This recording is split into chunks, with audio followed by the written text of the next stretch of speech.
Hi guys, welcome back to my channel Lush Foliage. In today's video, we are going to be talking about another beautiful foliage plant called as the Philodendron sp. Colombia.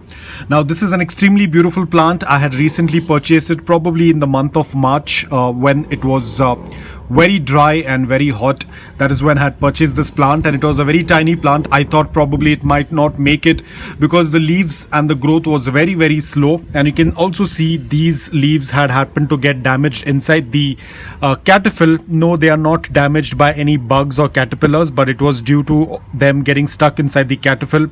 As I've said this earlier as well, when a plant leaves are stuck inside the caterpillar for a very long time, they do get damaged. At times they might come out wrinkled, or at times they might come out with holes like this. Now the whole reason behind that is because of the low humidity and the warmth. So the humidity levels in summers were around 19% to 23%, which is very low for a lot of these foliage plants. Remember, most of these foliage plants, they come from a very tropical environment where it is warm, but the humidity is very high, most probably above 80%. But in my environment, the humidity levels were low, so the plant was struggling. But now the monsoons are over here. You won't believe the humidity levels have reached up to 80%. At night it reaches up to 90%, which is working out really well in the favor of my philodendrons. And this is the new leaf that came up. You can see completely clean. It did not get stuck inside the caterpillar. In fact, it is larger than the previous leaves, which means that the plant is acclimated and adjusted in my environment. Ideally, a lot of foliage plants will find it very difficult to thrive and grow in an environment which is dry.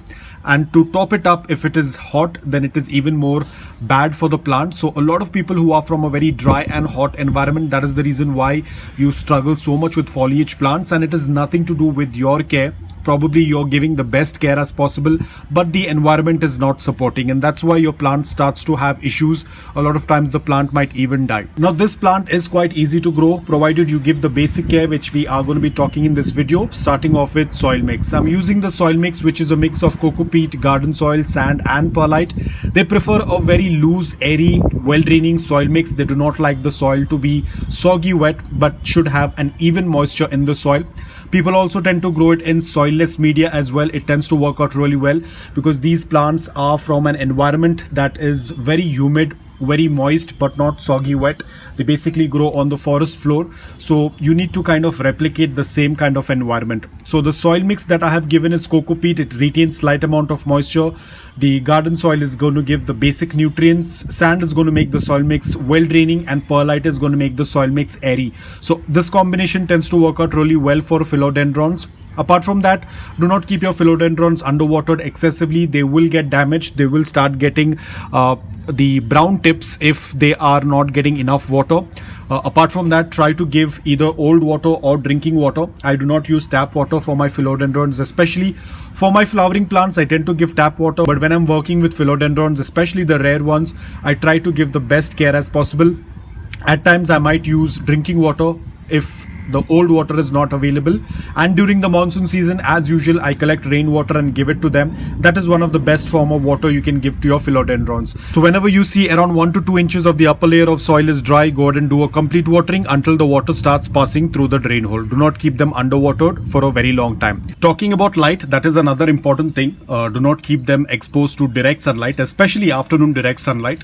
If the plant is mature, probably before 10 a.m. you can offer direct sunlight. Only if it is a mature plant. If it's a small plant like this, keep it in indirect bright light or dappled sunlight or filtered light. Please do not expose it to afternoon direct sunlight, otherwise the leaves will get burnt. You can grow it indoor because a lot of people tend to grow this indoor, especially if you have a very extreme climate outdoors. If you're growing it indoor, ensure you're keeping it closer to the windowsill where it gets a good amount of indirect bright light without the sun rays falling directly onto the leaves. Apart from that, do not keep it under the air conditioning vent or the heater, because that will again damage the plant. Now talking about temperature and humidity, this is also very important. They will do well in a temperature that is between 15 degrees Celsius up to 34-35 degrees Celsius, because usually during summers 34 is what my city tends to record. So it's going to work out really well. But of course, if the temperatures are above 40 degrees Celsius, the plant is going to get damaged. So you'll have to grow it indoor. And talking about humidity, humidity is a great deal for philodendrons. They they prefer a high amount of humidity. If the humidity is above 60%, 70%, it is going to work out really well. 80% the best. But if you are from a place where the humidity is below 50%, then probably you'll have to get a humidifier and grow it indoor. But if you're growing it outdoor, you have to follow certain things. Keep the pebble tray beneath and keep a lot of plants together. Do a misting daily during the afternoons, and that is going to save off the plant. But again, with that also, the plant is not going to be in the best condition because they prefer a good amount of humidity. I somehow managed to scrape through the summers by doing a lot of misting, but now because the humidity levels have reached up to 80% because of the monsoons, I can see that the growth is doing quite well. But I don't know about what's going to happen in the next summers, but by then the plant is going to be quite mature, so I'm hoping for the best. Again, I will be following the same thing for the next summers as well, doing a lot of misting, keeping a lot of plants together. As of now, I have a lot of plants that are kind of bunched around, and that also helps in a lot of humidity. Talking about pest issues, these plants do get affected with spider mites a lot, so always do a routine check. Turn the leaves and check. If you tend to see anything, treat it at the earliest possible. Do not wait for the last minute, because if these plants do get affected or have a heavy infestation, it's very difficult to treat the plant. So always do a routine check once in 2 weeks or once in 3 weeks, and that is going to work out really well. Talking about, is this plant toxic? Yes, this plant is toxic because it belongs to the genus of Philodendron.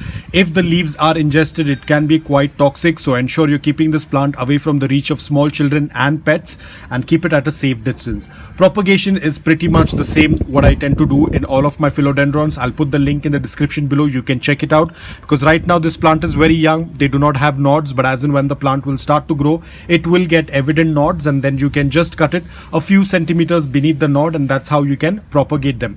They can be easily propagated via stem cuttings. That works out really well. They're not very fussy. You can either put them in leca or you can put them back into the soil, and they start to root easily. Especially if the humidity is very high, they tend to put roots effortlessly. So guys, that's all about it. I hope that this video was helpful to you. If it was, please hit the like button, and if you're new to my channel, please consider subscribing to it. Until then, take care, stay safe, and keep propagating.